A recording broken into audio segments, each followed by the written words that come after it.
Bien, hermanos, Dios les bendiga en esta mañana.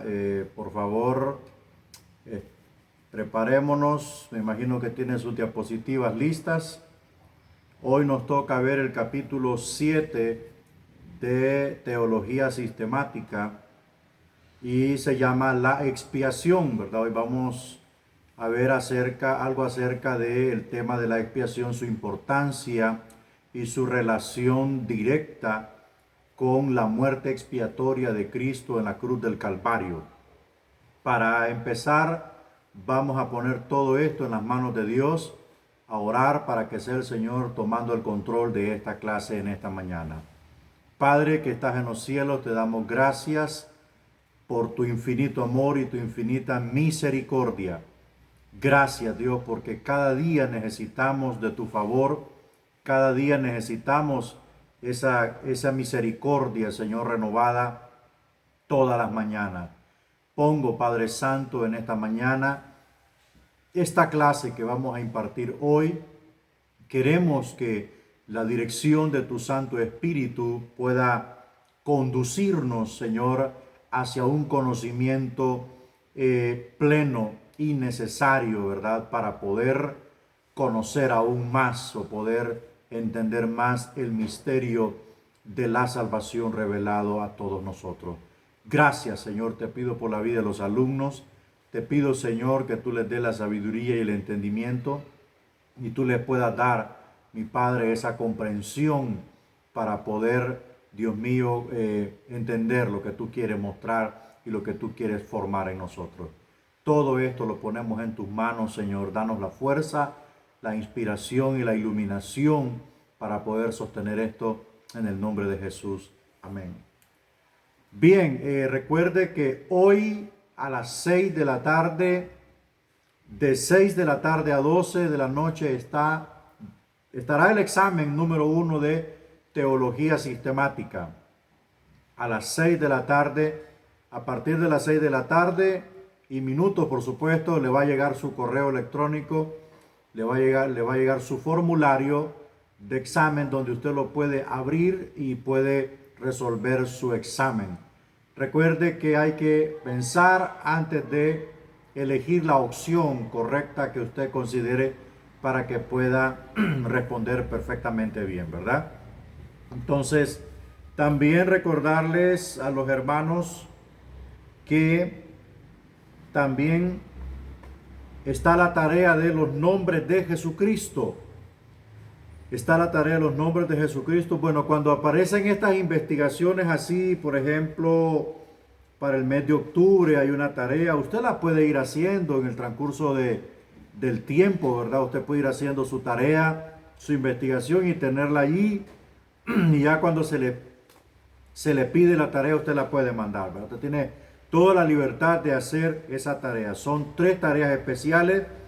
Ya hicimos la número 1 o ya la recibimos, los nombres de Dios.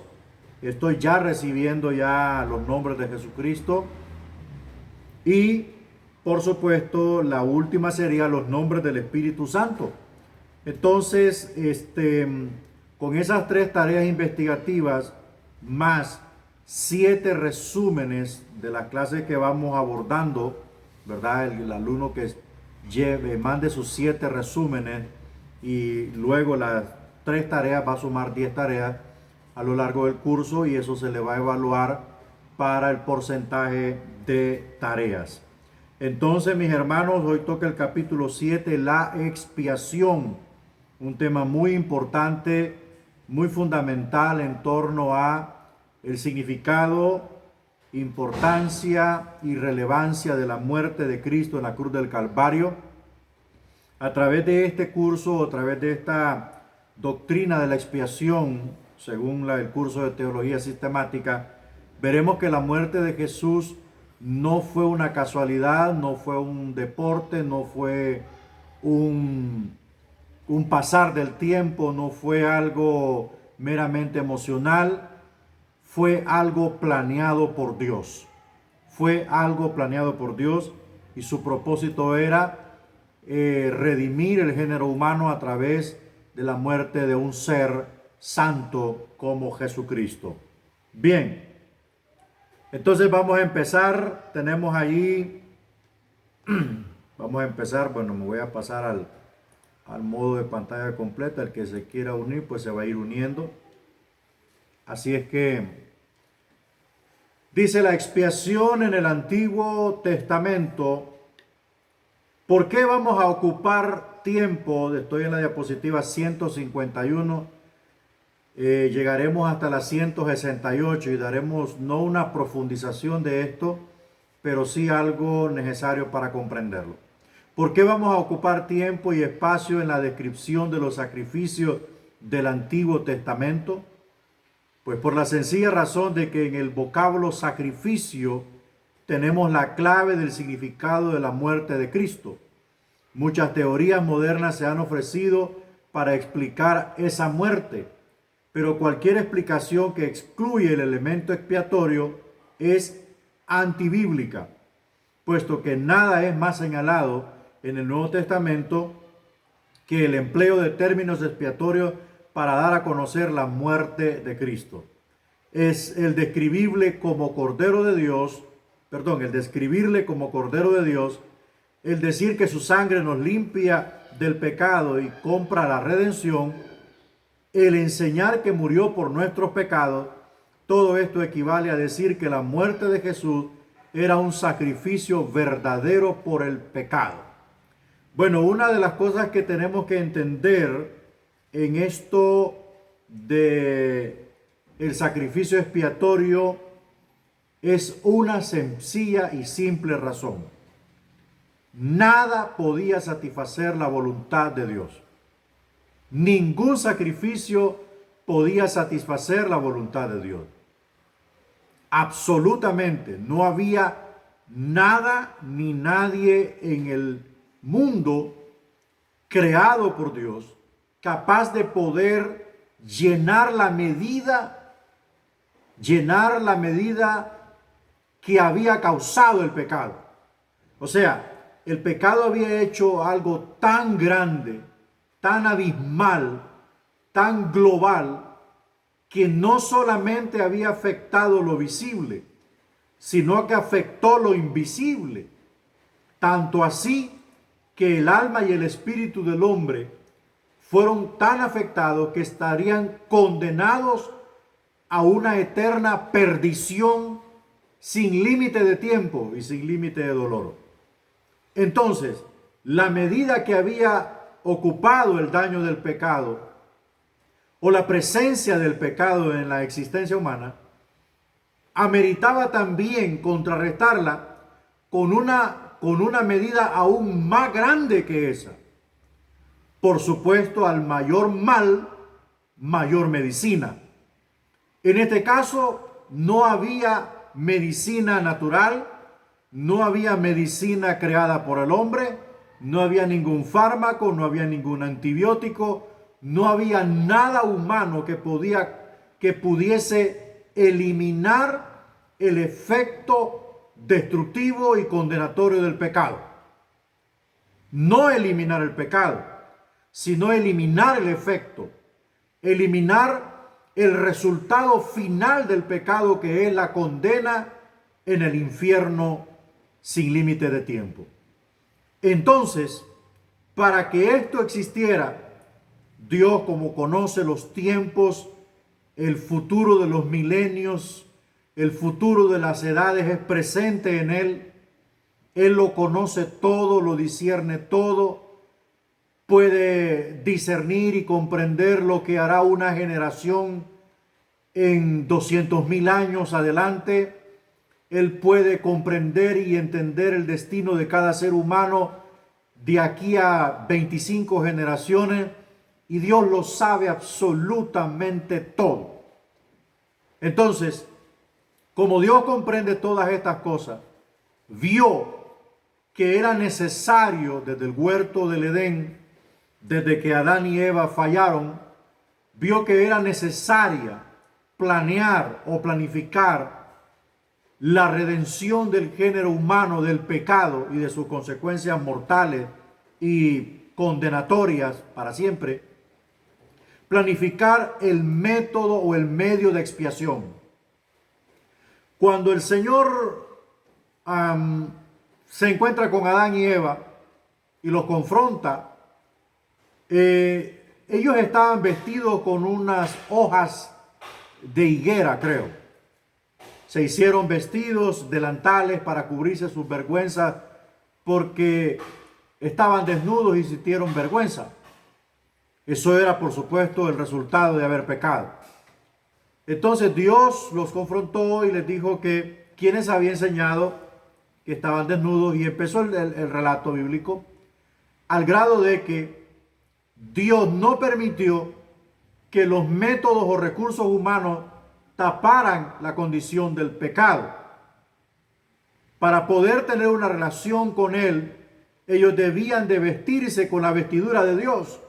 Entonces vino el Señor y mató dos animales inocentes, los primeros dos animales en morir inocentemente, que pudieron haber vivido miles de años, y lo más lógico y lo más seguro que fueron animales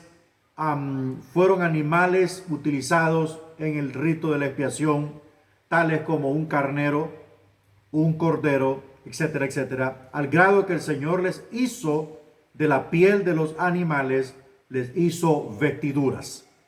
Entonces, el pecado fue tapado, el pecado fue cubierto, no tapado, cubierto, porque tapar el pecado es una cosa, pero cubrirlo, el Señor lo cubrió con un sacrificio,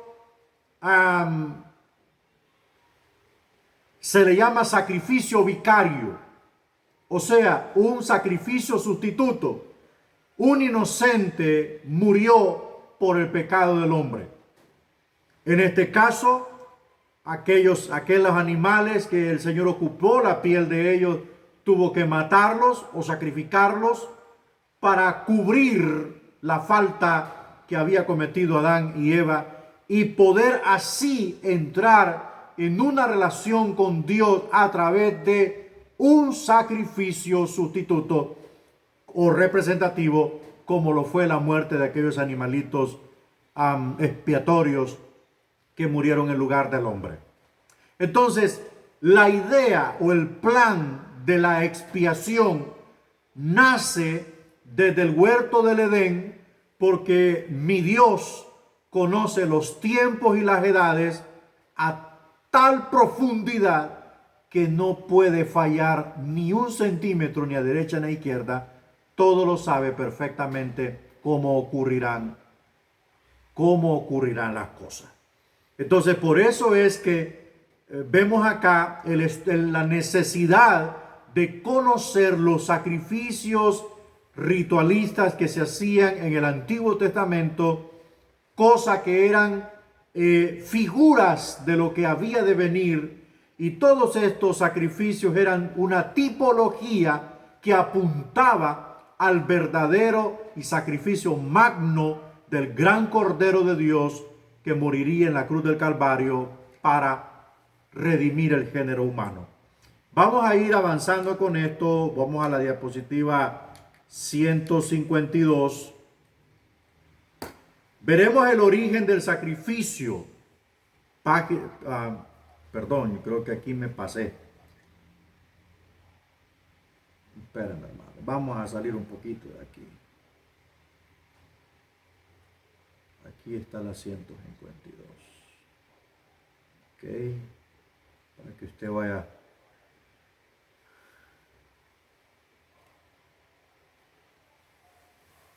Listo. Puesto que la muerte de Jesús es descrita con vocablos relacionados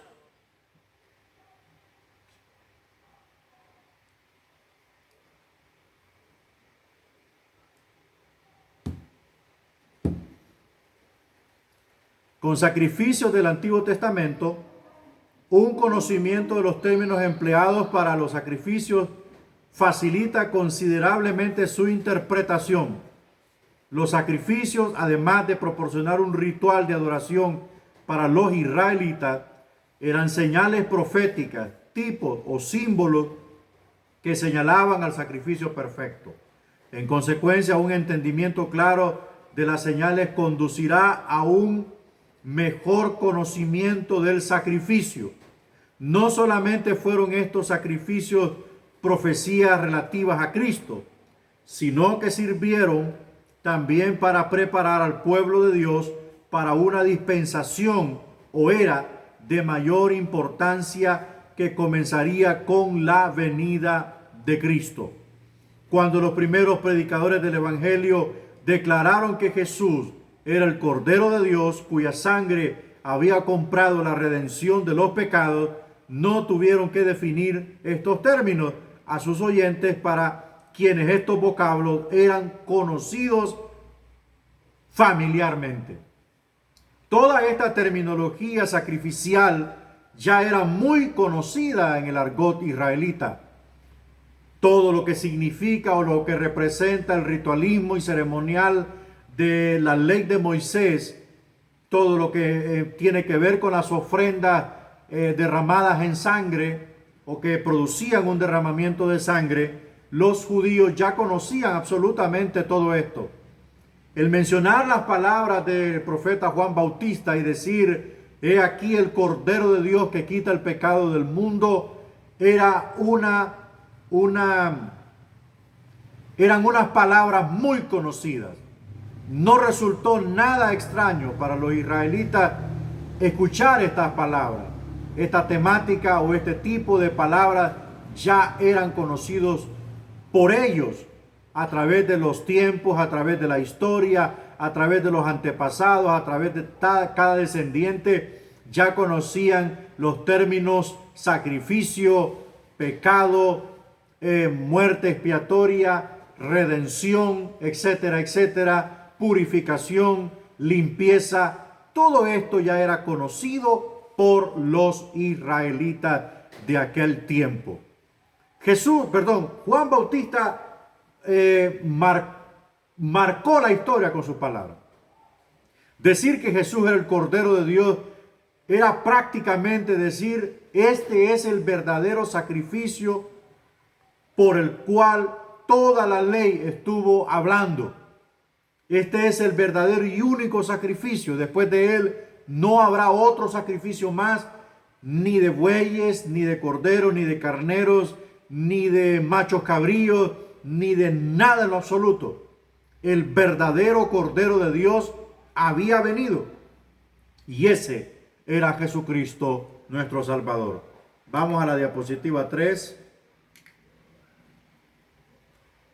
Veamos el origen del sacrificio. Inciso A, ordenado en el cielo. La expiación. Espérame un segundo. Espérame un segundo. Me está fallando esto. Lo paró. Espérame. Bueno, el origen del sacrificio. Inciso A, ordenado en el cielo.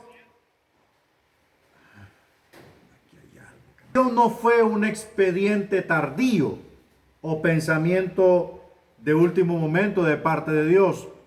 La caída del hombre no tomó a Dios por sorpresa, ni necesitó pasos rápidos para remediarlo. Antes de la creación del mundo, aquel que sabe el fin desde el comienzo, llévese o quédese esto con usted. El que sabe el fin desde el comienzo se llama Dios. Mire, hizo provisión o tomó medidas para la redención del hombre. De la misma manera que una máquina es concebida en la mente del inventor antes de ser construida, así también la expiación residía en la mente y en los propósitos de Dios. Antes de su verdadera realización, esta verdad es apoyada en las Sagradas Escrituras. Se describe a Jesús como el Cordero, el cual fue muerto desde el principio del mundo, según Apocalipsis 13:18. El Cordero Pascual era predestinado varios días antes de ser muerto, bueno, un año atrás. Todo cordero de un año era revisado por el rabinato judío o por los sacerdotes, que no tuviese nada de desperfecto, que no tuviese ningún inconveniente físico que fuese perfecto en su naturaleza el cordero, lo guardaban durante meses en observación antes de la fiesta de la Pascua. Mientras que Cristo fue destinado desde antes de la fundación del mundo para ser nuestro sacrificio perfecto. Por tanto, el origen del sacrificio no nace en la cultura israelita, no, nace en el cielo. Dios lo determinó, Dios lo planificó, como le acabo de decir. El Señor puede ver 25 generaciones hacia adelante. Entonces, Dios lo planeó todo y Él estaba determinado y ordenado morir desde antes de la fundación del mundo por el género humano. Jesús, el sacrificio que hizo en la cruz ya estaba planificado desde antes de la fundación del mundo. ¿Ok? Entonces, vamos con la diapositiva 154.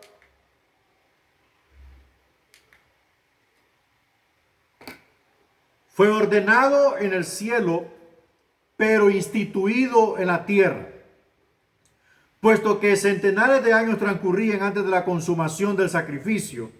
¿Qué debía el hombre pecador hacer mientras tanto?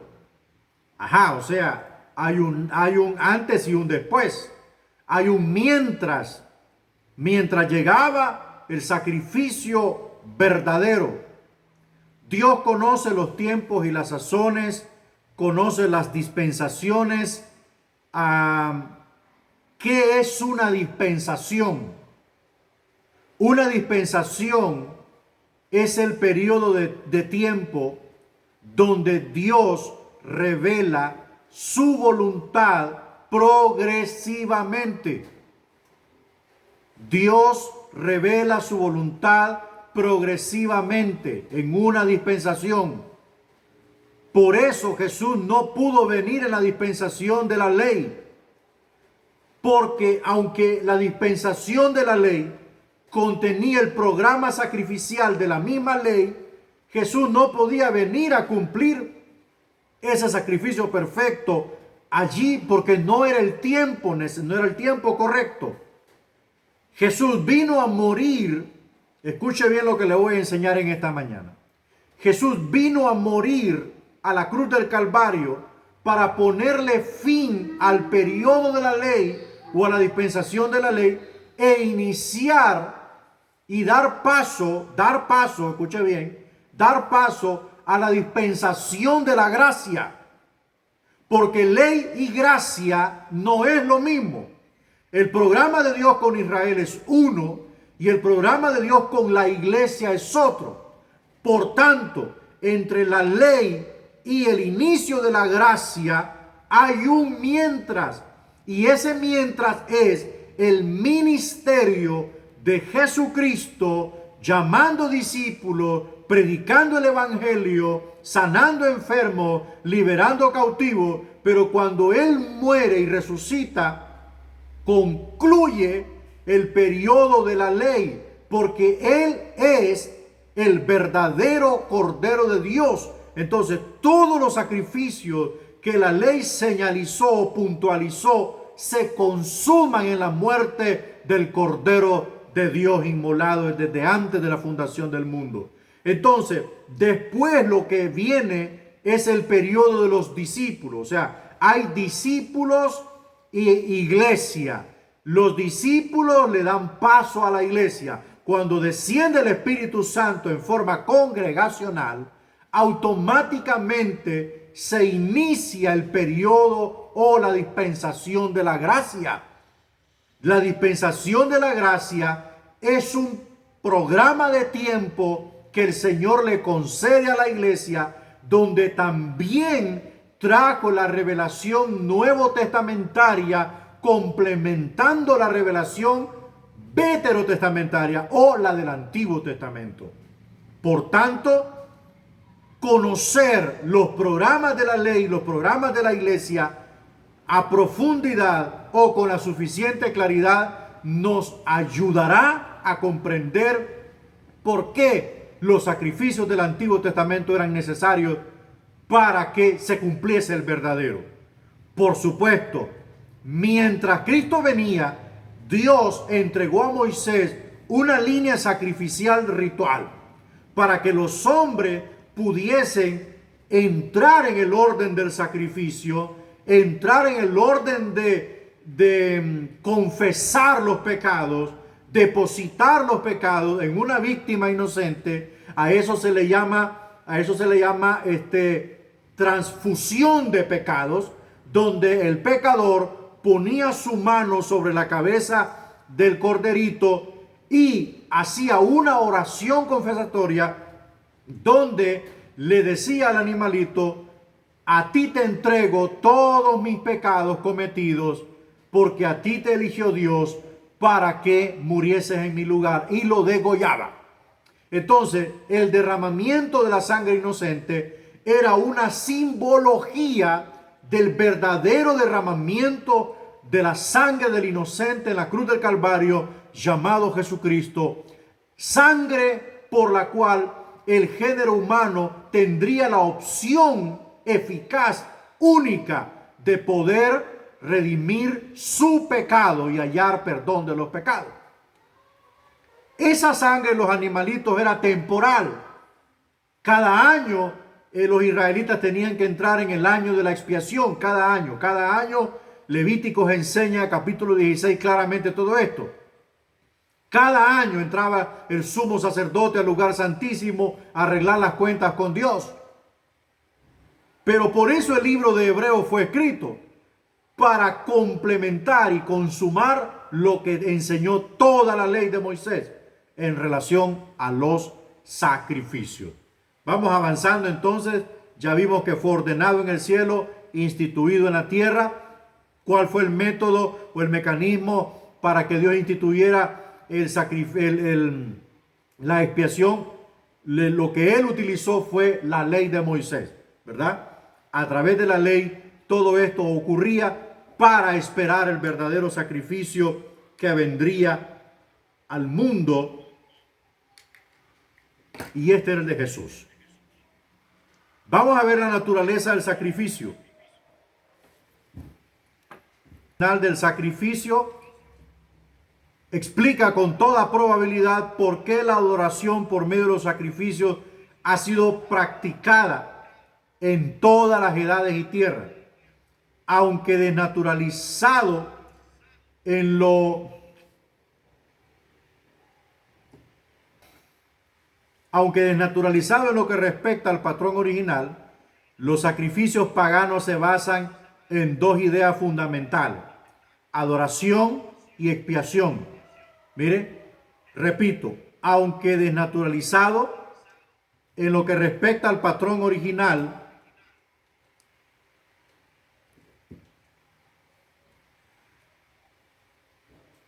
los sacrificios paganos se basan en dos ideas fundamentales: adoración y expiación. Uno, el hombre reconoce que está bajo el poder de la deidad, que tiene ciertos derechos sobre él. Como reconocimiento de estos derechos y como señal de rendición personal, ofrece un don o sacrificio. Dos, con frecuencia, sin embargo, al tener conciencia de que el pecado ha perturbado la relación, reconoce instintivamente que el mismo Dios que lo hizo tiene el derecho de destruirlo, a menos que se haga algo para preparar la relación rota. El que el sacrificio de la víctima y el derrame de su sangre impediría o conjugaría la ira divina y aseguraría el favor divino. Era una de las creencias más firmes y antiguas. Pero, ¿cómo aprendieron todo esto?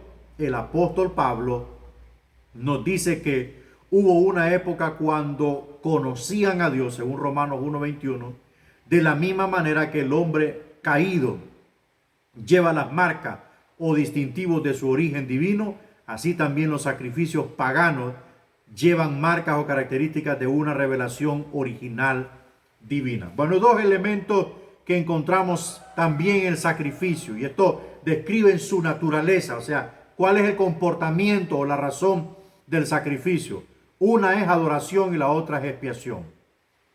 A través del sacrificio, el que se acercaba a Dios lo adoraba.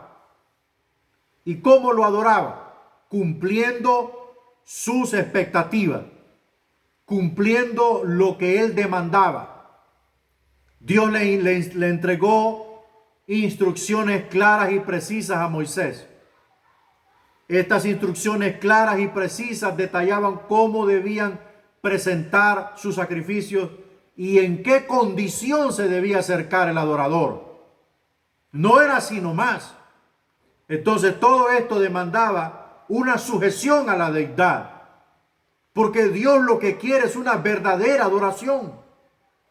Dios no quiere una adoración a medias. Dios no quiere una adoración religiosa. Dios quiere una adoración que demande sacrificio. Si nosotros hacemos una aplicación de todo esto, vemos que hay gente que le pesa ir a la iglesia. Hay gente que le pesa congregarse. Hay gente que le pesa darle gracias a Dios por la multitud de las misericordias que Dios ha tenido con ellos. Adorar no solo es levantar los brazos. Adorar no solo es cantar. Adorar es pagar un sacrificio, un precio alto para estar delante de Dios cuando Él me convoca. Cuando hay culto en la iglesia, es Dios que te está convocando. Es Dios que está convocando a la congregación para que le vayan a brindar adoración. Y hay gente, hermanos, que no le gusta pagar el precio. La vanidad de esta vida y los placeres de esta vida los han acomodado. Entonces no es lo mismo decir yo alabo a Dios de labios que ser un verdadero adorador. Vamos avanzando entonces.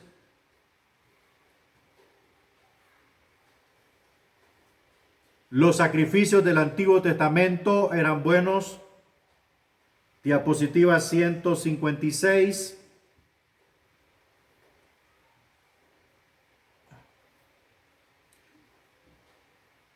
Bueno, de otra manera no hubieran sido divinamente ordenados. Eran buenos en el sentido de que cumplían cierto propósito. En el plan divino, es decir, que ser un medio de gracia a fin de que el pueblo de Jehová, que había pecado contra él, pudiera retomar un estado de gracia. Bueno, para sintetizar esto, debemos conocer dos cosas acá. Yo quiero que usted lo aprenda muy bien, aproveche. ¿Qué es el estado de gracia? ¿Y qué es el estado caído?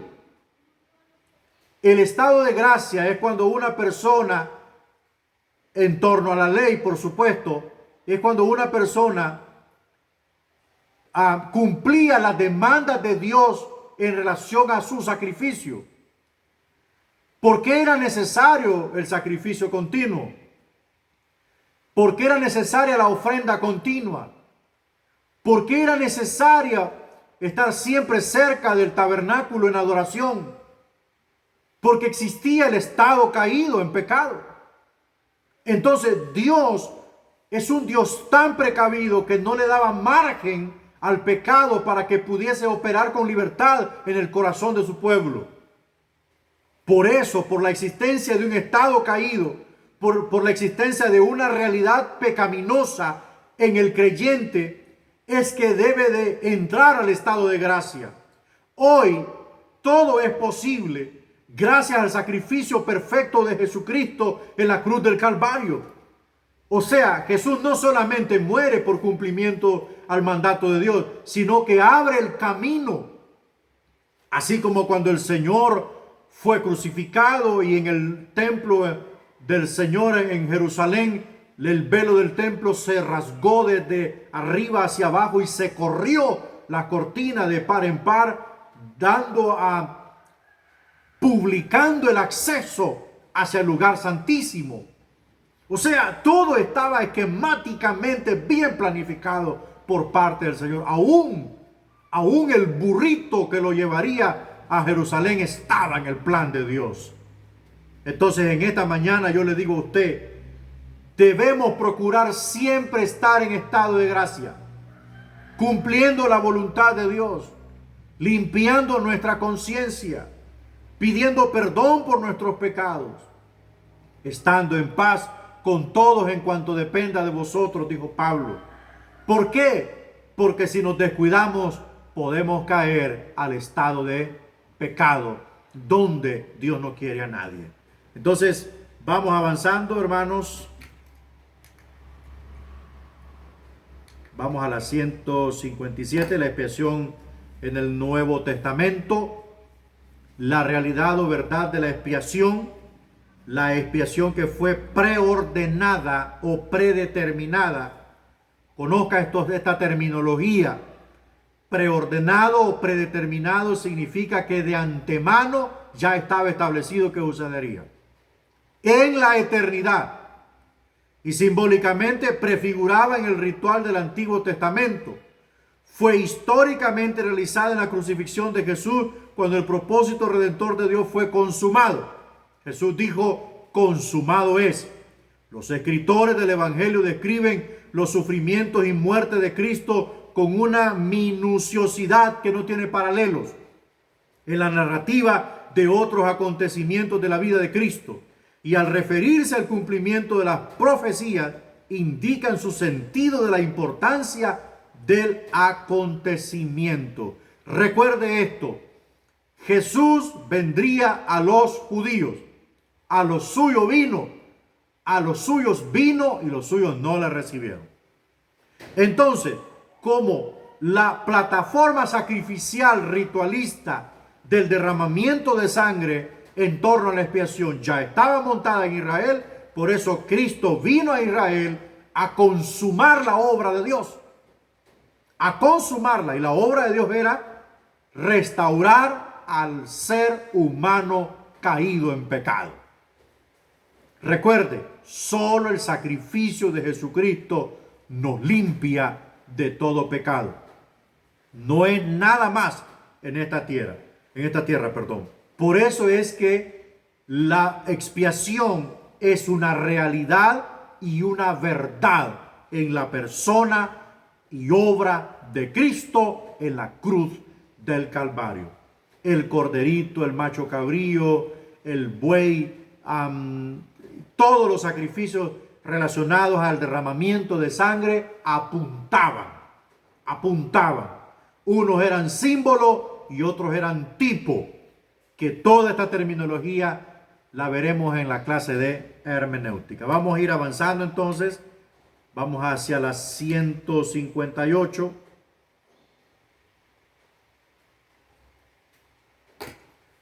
La necesidad de la expiación. Dice, la necesidad que se tenía de la expiación se desprende de dos hechos: la santidad de Dios y la pecaminosidad del hombre. La reacción de la santidad de Dios contra la pecaminosidad del hombre es conocida como su ira, que puede evitarse por la expiación. De manera entonces que la clave de nuestra discusión será como sigue. 2 puntos. Santidad, pecaminosidad, ira y expiación.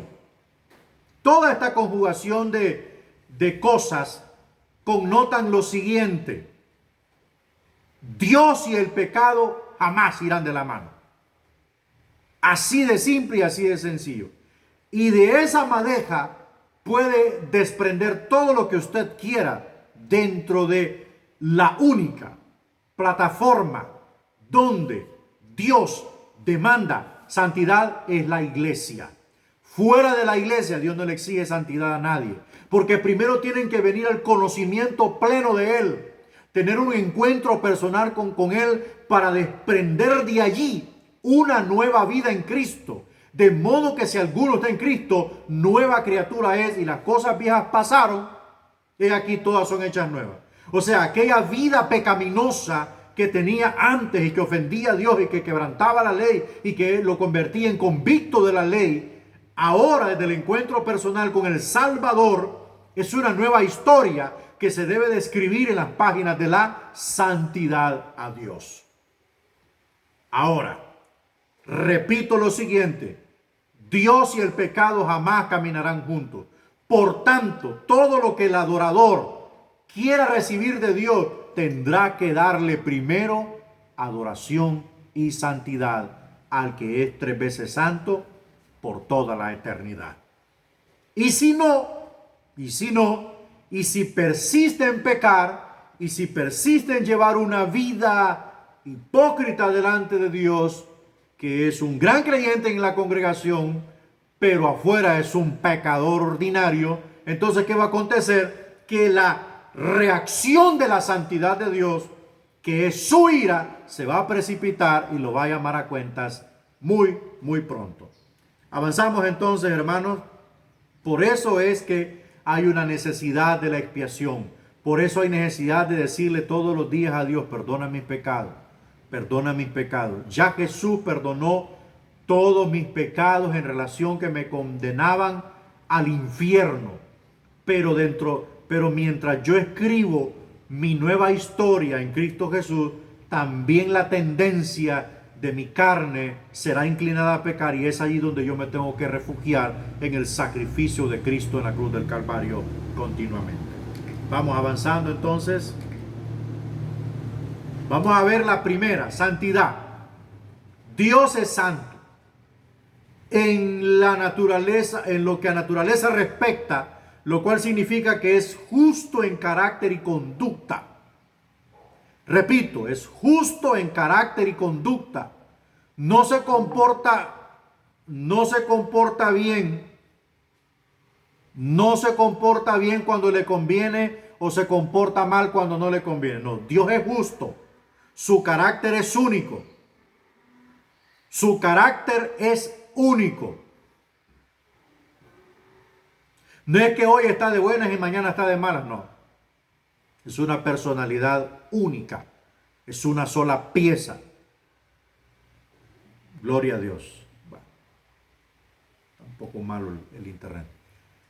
Entonces, voy a continuar acá. El alma, justicia y juicio son el asiento de su trono, según el Salmo 89:14. Dios ha constituido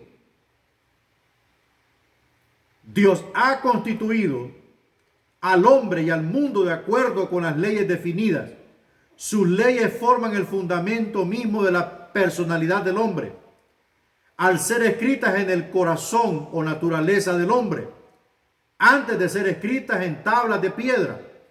Estas leyes atan al hombre a su creador en una relación personal y forman la base de la responsabilidad humana, porque en él vivimos y nos movemos y somos.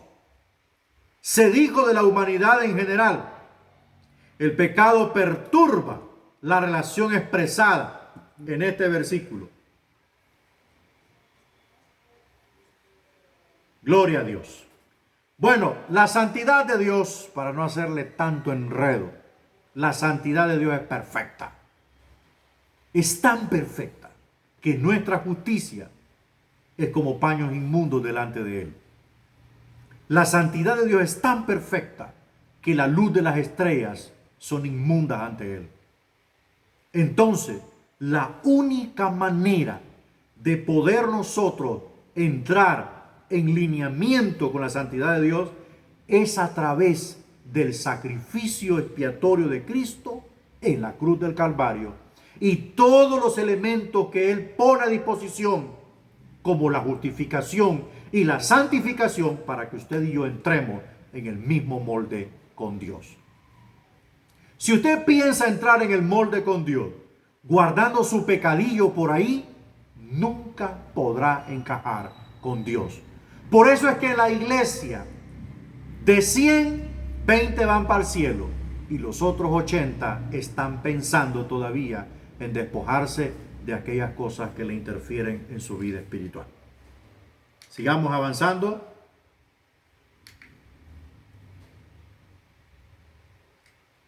Inciso B, ¿qué pasa con la pecaminosidad? Esta relación está acompañada por el pecado. que es una perturbación de la relación personal entre Dios y el hombre. Es violencia hecha a la constitución, por así decirlo, bajo la cual Dios y el hombre viven, de la misma manera que la infidelidad viola el pacto según el cual viven marido y mujer, según Jeremías 3:20, mas vuestras iniquidades han hecho división entre vosotros y vuestro Dios, según Isaías 59:2. El dar cúmplida satisfacción por el quebrantamiento de la ley y reparar las relaciones interrumpidas entre Dios y el hombre constituye la función de la expiación. Repito, el dar cumplida satisfacción por el quebrantamiento de la ley y reparar la relación interrumpida entre Dios y el hombre es la función de la expiación. ¿Por qué? Porque muere un sustituto por el precio del pecado. Muere un sustituto por el precio del pecado. Entonces, ¿qué pasa entonces con la pecaminosidad? La pecaminosidad ahí está. Pablo en cierto momento le llamó el principio corrupto, creo que fue Santiago le llamó el principio corrupto que está alojado en el fondo del corazón humano. Es esa inclinación a hacer pecado.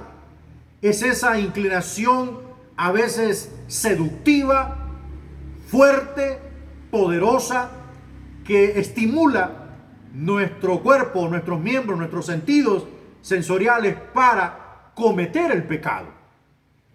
Ahora, si no existiese la expiación o no existiese el autor de la expiación, aún la iglesia estuviese condenada al infierno. ¿Por qué? Porque tantos pecados vemos en la iglesia, porque el asunto es que Dios está tratando con gente pecadora, con gente imperfecta, con gente con muchos malos hábitos y muchos malos vicios. Entonces, es un conflicto entre el bien y el mal en el corazón del creyente, y muchos son seducidos o arrastrados, como dijo el escritor Santiago en su carta. Pablo en cierta ocasión dijo, a veces dice, mis miembros quieren, o sea, las partes de su cuerpo quieren pecar. Es un conflicto, es una batalla. ¿Por qué? Porque existe la pecaminosidad. Está en la sangre del hombre. Está en la sangre del hombre. Es imposible quitar eso de allí. Solo la muerte física puede eliminar el principio del pecado o el principio corrupto en nosotros. Entonces, por eso es necesario la expiación. La expiación redime, paga el precio por los pecados cometidos, por la reconciliación, y le da el acceso para volver a escribir una nueva historia. Pero yo pregunto en esta mañana, ¿qué pasa con aquellos que se reconcilian todos los fines de semana? ¿Qué pasa con aquellos que se viven reconciliando cada mes? ¿Qué pasa con aquellos que se viven reconciliando cada 15 días? No han podido entender la eficacia del sacrificio de Cristo en la cruz del Calvario. No han podido tener una experiencia verdadera que marque la vida de esas personas para siempre. El creyente puede pecar, puede fallar, pero una vez nada más, hermano. Pero no puede estar cada 15 días, cada mes. No es posible. No estamos entendiendo la voluntad de Dios. Inciso C, la ira. El pecado es esencialmente un ataque contra el honor y la santidad de Dios. Es rebelión contra Dios, pues al pecar voluntariamente el hombre escoge su propia voluntad en vez de la de Dios, y por el momento se convierte en ley para sí mismo. Mas si Dios permitiera que su honor fuera atacado, entonces dejaría de ser Dios. Su honor demanda la destrucción de aquel que lo resiste. Su justicia demanda satisfacción de la ley violada. Su santidad reacciona contra el pecado. Esta reacción se describe como ira. Hay gente que dice, bueno, yo hice esto, hice lo otro, salí de la iglesia, me robé esto, hice cuantas cosas en la iglesia. Miren, aquí estoy, nada ha pasado, nada ha pasado. ¿Quién dice que Dios me va a castigar? Mira, aquí estoy, ¿ve? Más bien prosperado estoy. Tarde o temprano le vienen a pasar la factura y es un pago retroactivo. No es que va a pagar cuando Él diga. Dios lo va a llamar a cuenta tarde o temprano y le aseguro que no espero que ese tipo de personas puedan haberse confesado, como dice el dicho por ahí. Espero que Dios lo agarre confesado, porque cuando Dios enciende su ira o se rebalsa su ira, es como el diésel cuando se quema a fuego lento. Entonces la ira de Dios es un producto o resultado del carácter justo de Dios. O sea, Dios no enciende su ira porque vive amargado o porque se la desquita con todos los creyentes. No, para nada. No, yo le aseguro que si Dios derramara su ira por todos los pecados de la humanidad, ni la iglesia hay a dónde esconderse. Como dice el libro de Apocalipsis, para que aquellos decían, a las montañas caigan encima de nosotros y escóndanos del rostro de aquel, porque su ira se ha encendido. O sea, no hay quien pueda pararse delante de Dios cuando su ira se enciende. Es totalmente indescriptible la ira de Dios. Es un resultado, es porque es una persona. Se goza cuando lo agradan. Se goza cuando lo honran. Se goza cuando le dan respeto. Se gozan cuando son fieles a Él. Pero se enciende su ira. Le duele en su corazón, como escribe Moisés en el libro de Génesis. Y le dolió a Dios haber hecho al hombre. Porque no hay cosa más horrible que Dios repudie, es que el hombre que le conoce, supuestamente, se complazca en el pecado. Vamos avanzando entonces, ya vimos pecaminosidad, ya vimos la ira.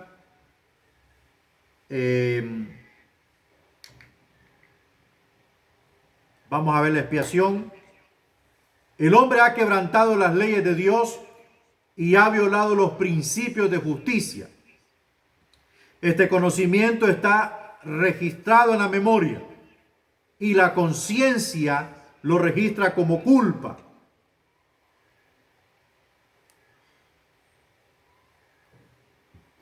La conciencia lo registra como culpa.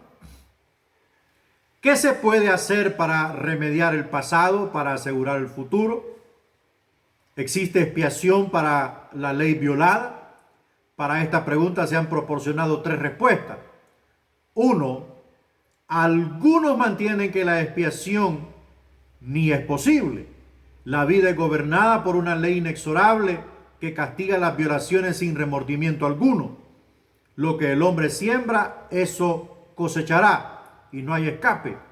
El pecado permanece, el pecador jamás podrá escaparse del pasado.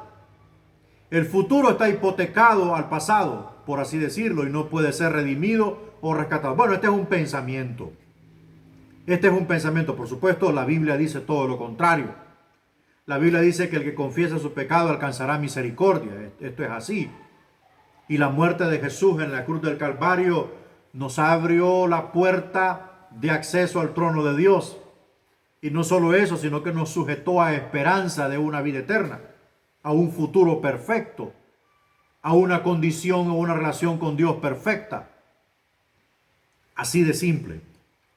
Vamos avanzando a la 162. Seguimos viendo la naturaleza de la expiación. Cristo fue muerto, expresa la verdad histórica de la crucifixión por nuestros pecados. Interpreta el hecho. ¿En qué sentido murió el Señor Jesucristo por nuestros pecados? ¿De qué manera se explica esta verdad en el Nuevo Testamento? La respuesta se hallará en las siguientes palabras clave que se aplican a la muerte de Cristo: expiación, propiciación, sustitución, redención y reconciliación. Repito, la respuesta se hallará en las siguientes palabras clave que se aplican a la muerte de Cristo. En la muerte de Cristo encontramos expiación, o sea, Él paga el precio de nuestro pecado por nosotros. Él cubre nuestros pecados con su muerte para ir avanzando. Eso es expiación. Él paga el precio de nuestro pecado, o sea, muere en nuestro lugar. Eso se llama cubrir, expiar. Muere el inocente, el santo. Pedro dijo, el justo por los injustos para llevarnos a Dios. Era más fácil que muriese uno y no que muriese todo el género humano. Y aun que muriese el género humano, todos hubiésemos sido condenados al infierno de fuego.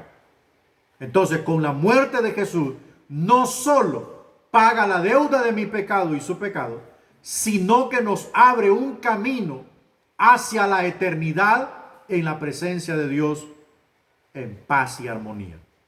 Vamos a ver la otra palabra que debe de ser propiciación. Ahí está. El vocablo propiciación procede, según se cree, de la palabra latina prope, que significa cerca. De ahí que el vocablo significa reunir, crear un ambiente favorable para la reconciliación, lograr un éxito, con éxito la reconciliación. El sacrificio de la propiciación aproxima al hombre a su Dios, lo reconcilia con él, expiando sus transgresiones y ganando el favor y gracia divino. Bueno, es lo que estaba hablando en relación a la expiación. Solamente a través de Jesucristo encontramos propiciación a nuestros pecados. Él nos es propicio a nuestros pecados, dice la Biblia. ¿Por qué? Porque el único aceptado por Dios para resolver este tema era Jesucristo. Nadie más, cualquier otro que llegara iba a ser desechado. Era Jesucristo. Por tanto, Él creó y crea, por supuesto, el ambiente correcto y necesario para el perdón de los pecados en su muerte en la cruz del Calvario. Nadie puede hallar perdón. El libro de los Hechos 4:12 dice, en ningún otro hay salvación. En ningún otro hay salvación bajo el cielo, en ningún otro nombre, solo en el nombre de Jesús. Por tanto, Él es la propiciación a nuestros pecados. Nadie más puede intervenir en esto. Él es el único que puede perdonarnos. Tiene la libertad de hacerlo o no hacerlo. Vamos entonces con la siguiente palabra que encontramos en el sacrificio sustitución. Esto ya lo hemos venido manejando, sustitución. Todos los sacrificios del Antiguo Testamento fueron de carácter sustituto. Se consideraba que hacían en el altar por el israelita lo que éste no podía hacer por sí mismo. El altar representaba a Dios, el sacerdote representaba al pecador y la víctima era el sustituto del israelita, aceptada en el lugar de éste. De igual manera el Señor Jesucristo efectuó en la cruz del Calvario lo que nosotros no podríamos haber realizado por nosotros mismos. Y cualquiera sea nuestra necesidad, somos aceptados por causa de Él o en consideración a Él. Ya ofrezcamos a Dios el arrepentimiento o las gracias o la consagración, lo hacemos en su nombre, pues Él es el sacrificio por quien nos acercamos a Dios el Padre. Lo vuelvo a repetir. Cristo murió en nuestro lugar. Aquel corderito, aquel macho cabrío, aquel carnero moría en lugar del israelita. El israelita depositaba todos sus pecados en el animal y el animal moría degollado. Entonces, esto era aceptado por parte de Dios para hacerle entender a Israel que había un precio por el pecado y que todo aquel que no redimiera su vida moriría, porque la ley era clara. Entonces, El animal moría en lugar del adorador o del que se acercaba a Dios. Cuando Cristo muere en la cruz, en lugar que usted y yo muriéramos allí, murió Él. Otra cosa que debemos añadirle: la única sangre que no poseía el ADN del pecado era la de Cristo. Por tanto, el derramamiento de su sangre era más efectivo que el derramamiento de los toros, del carnero, del cordero y del macho cabrío, según el escritor del libro de los Hebreos. Entonces, por tanto, debemos darle gracias al Señor que Él murió en sustitución de nosotros. Avanzamos entonces. Hallamos redención. Bueno, redención y expiación tiene mucha relatividad. El vocablo redimir en el nuevo como en el antiguo significa algo nuevo mediante el pago de un precio. Liberar de una esclavitud, comprar, etcétera, etcétera. No vamos a redundar mucho en esto. Redimir es pagar el precio por un rescate.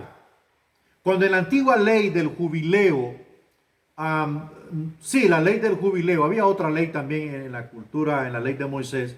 Si un familiar estaba endeudado y no podía pagar, llamaba a su pariente más cercano para que lo redimiera. Ese pariente más cercano venía y lo redimía y pagaba todas las deudas de su familiar para que él pudiese estar justificado. Entonces, nosotros estábamos en deuda desde que nacimos. Nuestros pecados constituían una cuenta impagable. Nos convertíamos o éramos prácticamente convictos de la ley. Le debíamos a Dios. Éramos confinados a la perdición eterna. Pero cuando Jesús muere en la cruz del Calvario, nuestro pariente más cercano, el mediador entre Dios y los hombres, Jesucristo hombre, muere en la cruz y paga el precio del rescate. Por tanto, nosotros fuimos redimidos en su sangre vertida en la cruz del Calvario. Eso significa la redención, pagar el precio por alguien, rescatar a alguien pagando un precio, liberando a alguien pagando un precio. Seguimos avanzando. Vamos a las 166. Solo faltan 2 diapositivas. Ya vamos a terminar. La eficacia de la expiación. ¿Qué hace para el hombre la obra expiatoria de Cristo? ¿Qué produce en su experiencia? Perdona la transgresión. Por medio de su obra expiatoria, Jesucristo pagó la deuda que nosotros, ya lo acabo de decir, que nosotros no podíamos pagar, y aseguró la remisión de pecados pasados. El pasado pecaminoso no pende más como peso muerto sobre el creyente. O sea, ya no hay peso, ya no hay carga, ya no hay deuda real ni existente. Quedó finish, quedó borrada por el sacrificio de Cristo en la cruz cuando tú te convertiste a Cristo. O sea, ya hay gente que es que yo recuerdo lo que hice, que yo no me perdono lo que hice. No, ya Dios lo perdonó, ya Dios lo limpió. Como le dijo a la mujer adúltera, tu fe te ha salvado, vete y no peques más. Por tanto, todos los pecados que había cometido, el Señor los perdonó y los limpió. Ya no tiene más deuda, pero de ahí para allá no peques más. Entonces, ha comenzado la vida de nuevo, confiado de que los pecados del pasado no le serán recordados el día del juicio, según Juan 5:24. Claro, ya lo que el Señor perdonó, lo perdonó. Dios perdona y punto y fin. ¿Ok? Entonces lo que nos toca a nosotros es permanecer en el estado de gracia, prevalecer en el estado de gracia, en el estado continuo del perdón del Señor gratuito. Aquellas cosas que usted peca o aquellos pecados involuntariamente que usted comete, Dios los perdona. Porque usted está bajo el estado de gracia. Aquellos pecados que voluntariamente usted comete ameritan perdón y reconciliación. Pedir perdón, arrepentimiento. Entonces Dios lo perdona. ¿Ok? Pero aquellos pecados que son catalogados como capitales o pecados de muerte como adulterio, fornicación, asesinato, robo flagrante, violación, todo aquel pecado que rompe la moralidad, que contamina todo, que se vuelve una bomba pública. Entonces ese tipo de expiación o de transgresión, ese tipo de transgresión amerita, por supuesto, arrepentimiento. Dios, si ves tu arrepentimiento de todo corazón, Dios te perdona, pero entra un proceso de observación para que esa nueva historia que se va a escribir empiece a dar frutos. Pero si continúa en lo mismo, no fue un arrepentimiento verdadero. Inciso B. ¿Qué más nos da la eficacia de la expiación? Libertad del pecado. Ya nos dio el perdón de la transgresión, un perdón gratuito. Un perdón gratuito, no con un perdón punto y fin. Libertad del pecado. Por medio de la expiación, el creyente no está libre solamente de culpabilidad de sus pecados, sino que también puede ser libre del poder del pecado. La materia está considerada en Romanos 6 al 8. Pablo se anticipa una objeción que algunos de sus oponentes deben de haber hecho con frecuencia. Es decir, que si la gente se salvaba creyendo simplemente en Jesús, pensarían con ligereza del pecado diciendo, perseveraremos en el pecado para que la gracia abunde.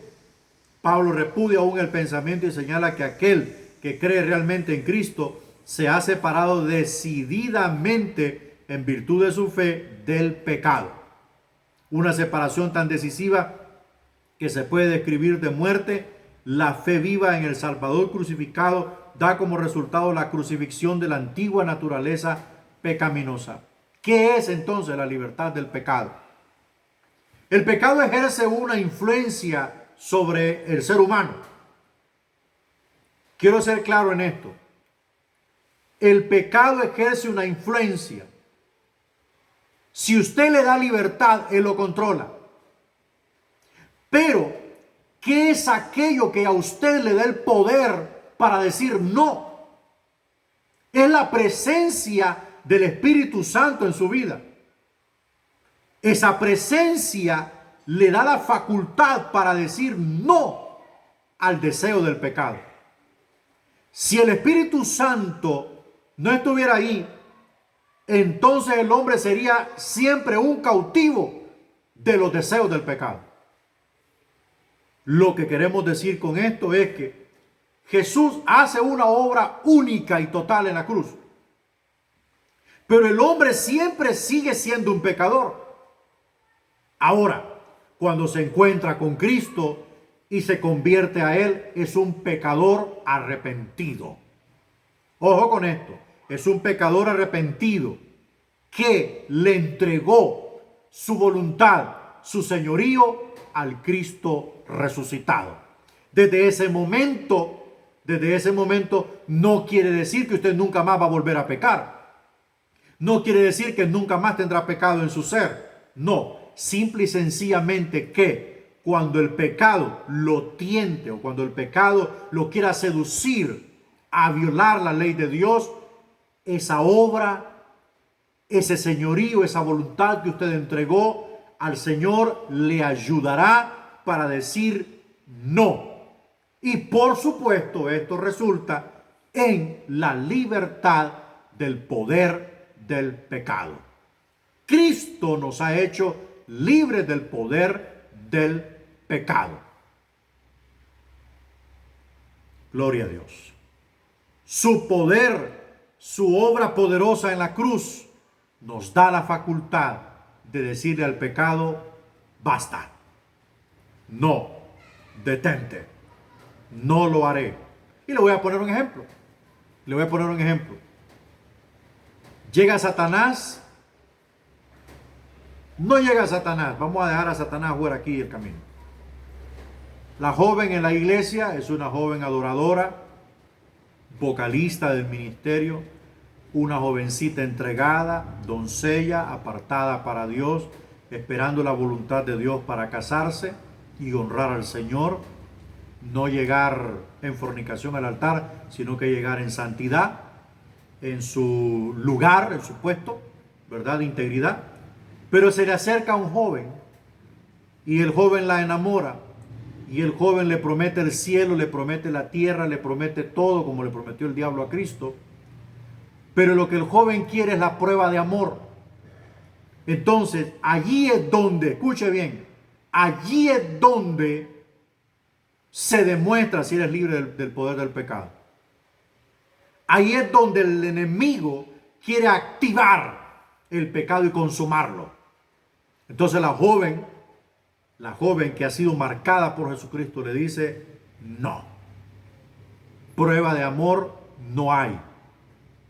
Después del matrimonio, sí. Antes, no. Entonces, como dijo aquel, si te quiere, que te espere. Allí es donde en verdad se ve si el Hijo de Dios es libre del poder del pecado. Porque la tentación le va a llegar a todo el mundo, como le digo a Cristo. Y entonces, si somos libres del poder del pecado, le diremos, no, lo siento. No se puede. Tengo que agradar a Dios, yo amo a Dios. O el hombre casado, o la mujer casada, le llega la tentación, lo siento, no se puede. Ahora, el que está jugando con el pecado, el que está en la iglesia y acaricia el pecado y le da piquito aquí y le da piquito acá y lo suaviza y lo tiene bien bonito, tarde o temprano lo hará comer en su mano. Porque le está entregando territorio, le está entregando el poder de su vida al pecado. Y el pecado no ocupará tanto esfuerzo para llevarlo a romper la ley de Dios una vez más. Cristo nos hace libres del pecado, pero vuelvo a repetir, debemos prevalecer en el estado de gracia para no entregarle el dominio de nuestra vida al pecado como lo hizo Adán y Eva. Avanzamos a la 167. Mire la eficacia de la expiación, liberación de la muerte. La muerte tiene un significado físico y otro espiritual. En virtud de su significado físico denota el cese de la vida física como consecuencia de alguna enfermedad o por causas naturales o por alguna causa violenta. Empero se emplea más comúnmente en sentido espiritual, es decir, como la pena asignada por Dios al pecado humano. La palabra expresa la condición espiritual de separación de Dios y la desaprobación divina debido al pecado. Al morir sin haberse reconciliado con Dios, el impenitente permanece separado del Señor aún después de muerto, o sea, en el otro mundo. Y la eterna separación que sigue es conocida como la muerte segunda. Entonces, la eficacia de la expiación, o sea, afecta tanto nuestra vida física como nuestra vida espiritual. No quiere decir que los salvos en Cristo no morirán físicamente. No, tarde o temprano vamos a morir. Pero ¿qué es lo que hace entonces la expiación? Lo que hace la expiación es que esa persona que está a punto de morir, si se apropió, si se acobijó en la muerte de Cristo en la cruz, su alma no vivirá separada de Dios, sino que estará con Dios para siempre. Eso le podemos llamar los beneficios de la expiación o el resultado. Mejor, me gusta más la palabra beneficio. Si yo muero en Cristo y usted muere en Cristo Jesús, nunca estará separada de Dios para siempre. No volverá a morir nunca más. Vamos a la última diapositiva. El don de la vida eterna. Cristo murió a fin de que nosotros no perezcamos. Se emplea el término en el sentido bíblico de ruina espiritual, sino que tengamos vida eterna. Cristo murió a fin de que nosotros no perezcamos, sino que tengamos vida eterna. La vida eterna significa algo más que una mera existencia. Significa vida que goza de la comunión con Dios y disfruta de su favor. Muerto en delitos y pecados, el hombre no goza del favor de Dios. Eso es el don de la vida eterna. Si usted muere en Cristo Jesús, morir en Cristo significa haberse arrepentido de todos sus pecados y haberle entregado su alma a Jesucristo para que Él con su sacrificio en la cruz limpie nuestras almas de todos nuestros pecados que nos condenaban a la muerte segunda, esto es el infierno, y nos regale el don de la vida eterna. Y el don de la vida eterna no solamente es vivir para siempre, por eso se llama vida eterna, o sea, nunca muere, ni se acaba, sino que es vivir una vida de gozo en comunión con el Padre, en gozo, en plenitud, en alegría, en paz, en descanso, en refrigerio, en regocijo, en todo lo bueno que usted le pueda poner al don de la vida eterna. Gozando y caminando con el Señor y conversando con Él, paseando, viviendo una vida de paz, no enfermedades, no vicios, no pecado, no muerte, no violencia, no dolor, no luto, no hay nada en el don de la vida eterna en la presencia de Dios. Eso es uno de los resultados más gloriosos o beneficios gloriosos de la expiación. Concluimos entonces, hermanos,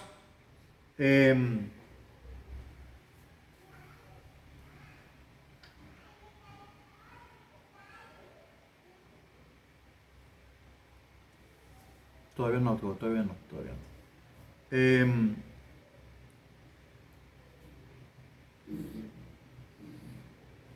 Concluimos con esto.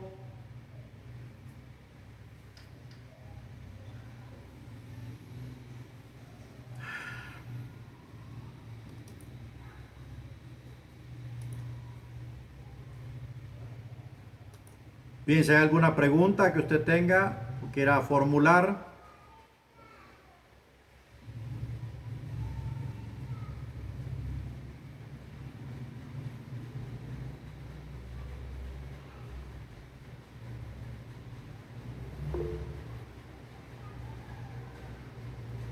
Ya voy.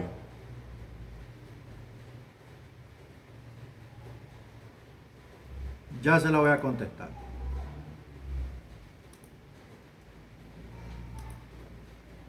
Ok. Una dispensación ya le digo, una dispensación es el periodo en el cual Dios revela su voluntad progresivamente. Una dispensación es el periodo en el cual Dios revela su voluntad progresivamente o paso a paso. No lo revela todo de un solo, sino que lo va revelando paso a paso. Normalmente la dispensación comenzó con el hombre en estado de gracia y terminó con el hombre en estado caído. Siempre fue así, ¿verdad? Entonces eso es una dispensación. Actualmente estamos en la dispensación de la gracia. Falta una dispensación por cumplirse, la dispensación del reino. Ahorita estamos en la dispensación de la gracia. Cuando el Señor venga a llevar su iglesia, se acaba la dispensación de la gracia, pero no empieza la dispensación del reino. No empieza la dispensación del reino, para seguir abundando en la clase, ¿verdad? En la pregunta. Lo que se va a activar es el último tramo del programa de Dios con Israel, o las últimas semanas el último paso del programa de Dios con Israel, llamado la gran tribulación. Cuando la tribulación termine, vendrá el Señor literalmente, visiblemente, públicamente, a inaugurar el milenio. Ahí se activa la dispensación del reino o del milenio, que durará 1000 años, ¿verdad? 1000 años. Bueno, eso solo es un dato, hermano, que a veces uno le preguntan una cosa y empieza a disparar un montón de cosas, pero solo es un dato que en su momento lo vamos a detallar más en la clase de escatología bíblica. Bueno, vamos a ver otra pregunta en el chat. Ok. Cuando una persona muere con Cristo, va a un descanso, ¿verdad? Y duerme, esperando el día del juicio. Esperando el día del juicio. Ahora una persona que muere sin Cristo en su corazón, ¿a dónde va? Bueno, quiero aclarar algo aquí. Cuando una persona muere en Cristo, la Biblia le llama dormir, ¿verdad? Dormir, un sueño. Un sueño. Cuando una persona muere en Cristo, su alma es llevada al seno de Dios, al paraíso de Dios. Al paraíso de Dios. Allá recibe un cuerpo especial mientras espera la resurrección de su cuerpo. Mientras viene la resurrección del cuerpo, que sucederá en el rapto de la iglesia, esa persona está allá en comunión con el Señor. Allá está experimentando el descanso, el gozo y la alegría de la salvación. Estará en compañía de todos los hombres de Dios de la historia y de todos los hermanos en Cristo que han fallecido, mientras resucita su cuerpo y su alma y espíritu vuelven a unirse con su cuerpo. Porque también el cuerpo necesita ser recompensado por haber pagado el precio de ser hijo de Dios. Pero cuando una persona muere sin Cristo, no está en descanso. Normalmente dicen que de Dios goce o descanse en paz. No, eso es mentira. No está descansando. Esa persona es llevada al infierno. Esa alma y espíritu son llevados al infierno a pagar, a empezar su tormento. Y por supuesto, también allá recibe un cuerpo especial para ser atormentado allí. Luego, ¿qué pasa con la resurrección? Bueno, ya que me planteó no duerme, no duerme. Esa persona en Cristo está allá gozándose con papá. Allá está viendo al mero creador de las cosas, papá, cara a cara. Allá está experimentando, está platicando con el Señor. Bueno, yo no le puedo explicar lo que hace allá porque yo me volvería loco. Yo ni vería a la gente. Yo el que vería fuera el Señor Jesús. Entonces, está en gozo, está experimentando la realidad de la salvación, ¿verdad? El don de la vida eterna. Su cuerpo está aquí esperando la resurrección, que sucederá cuando Cristo suene la trompeta y venga por la iglesia. ¡Pum! Se levanta ese cuerpo y se une. ¿Qué pasa y ese cuerpo no es llamado a juicio?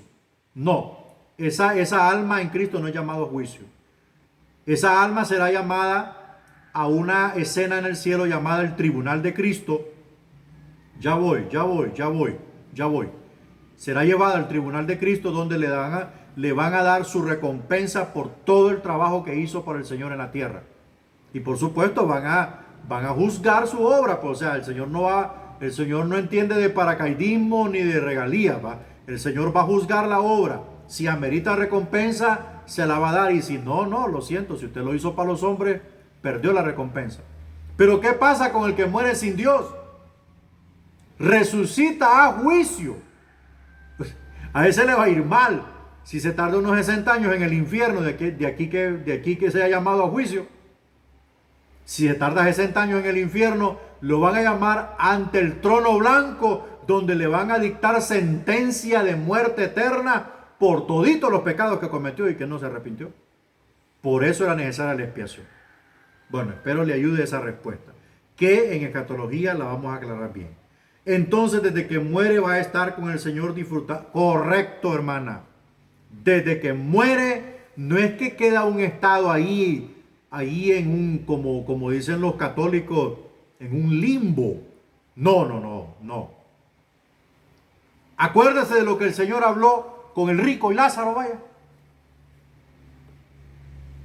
Acuérdese de eso. Eso es una realidad. Muchas personas dicen que desde el cielo me cuida y me ve cuando muere un familiar. ¿Eso es real si la persona muere en Cristo? No, buena pregunta, me gustan estas preguntas. No, desde que una persona entra en el don de la vida eterna, entra en el gozo de la salvación, ya no tiene conexión con nadie aquí. Para eso es suficientemente el Espíritu Santo para nosotros. No viene a darte el número de la suerte, no viene a darte un mensaje, no lo cuida, por eso lo cuida el Señor. No, esa persona está ya en descanso, está gozándose con Dios.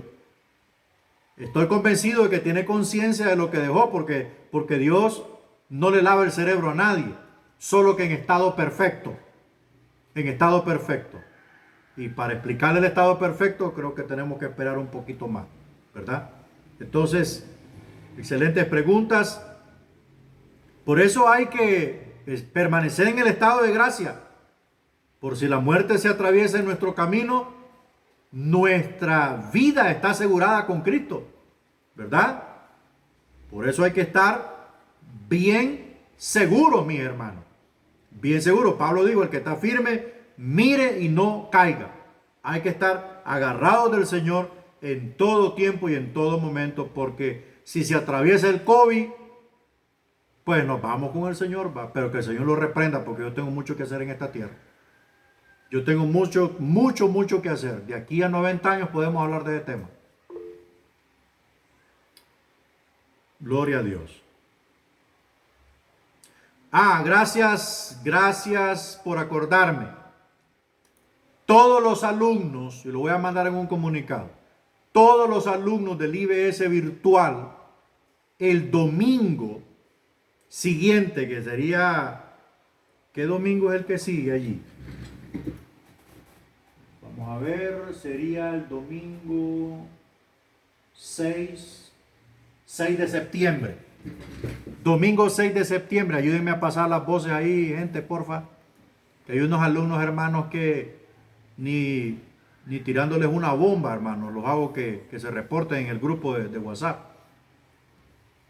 Voy a tener que orar al Señor ahí para que haga algo.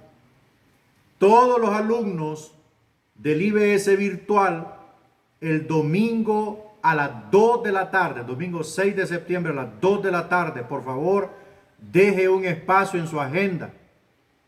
Deje un espacio en su agenda. Entiendo que los de Pasión por las Almas solo hacen culto en la mañana. Deje un espacio a las 2 de la tarde, hermano, nos vamos a conectar todos. 5 es, bueno, thank you. A las 2 de la tarde les voy a mandar la invitación para que todos con las cámaras activadas. Necesito que hablemos del tema de gastos de graduación, porque no voy a esperar el cuarto año para decirles, bueno, gente, se ocupa tanto. No, toda promoción del instituto que sale deja un beneficio al instituto y, por supuesto, tiene sus gastos de graduación, la toga y todas las cosas que se ocupan, hermano. Todas las cosas que se ocupan en la graduación, la ceremonia, todo eso hay que gastar. Entonces no voy a esperar el último año para decirle, mire, hermano,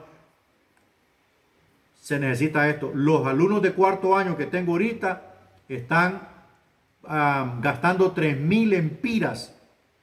3.000 empiras cada alumno. Aparte de su mensualidad al instituto, ¿verdad? Que eso no es modificable. 3.000 empiras. Entonces yo voy a platicar Ya he tenido un acercamiento con algunos alumnos que vi en la asamblea, ya están enterados de muchas cosas. Entonces, en la plática, en la conexión, vamos a abundar todos los detalles para que usted pueda expresarse, y le voy a hacer una propuesta para que usted lo pueda ir pagando de poquito en poquito a una cuenta que no es la misma cuenta, para que cuando sea el año de graduación, usted vaya, mire, solventito. No esté asustado ahí, porque yo sé que los tiempos están difíciles. Bueno, hermanos, vamos a cortar la transmisión, vamos a despedir esto con una oración. Estamos en comunicación. Recuerde, hoy a las 6 de la tarde su examen.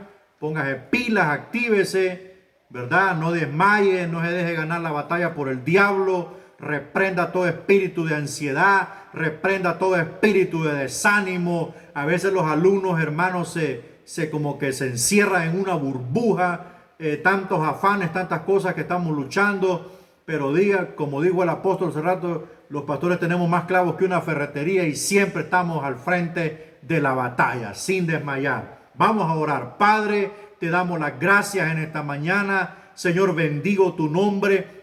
Bendigo el nombre del Espíritu Santo de Dios que siempre está con nosotros. Ruego, mi Dios, que tú bendigas a los alumnos, que los fortalezcas, que los llenes de fuerza, de sabiduría, de entendimiento, que renueve sus ánimos, Señor, que destruya toda atmósfera inmunda que el enemigo quiera, Señor, mi Dios, lanzar sobre ellos para quitar todo ímpetu y quitar toda energía positiva en ellos, Padre. Ruego que tú fortalezcas la fe de mis hermanos en el poderoso nombre de Cristo Jesús. Declaro cielos abiertos sobre la vida de los hermanos, los que son pastores, los que son miembros, los que son líderes, los que son mentores, los que son, mi Dios, seguidores, ovejas, capitanes.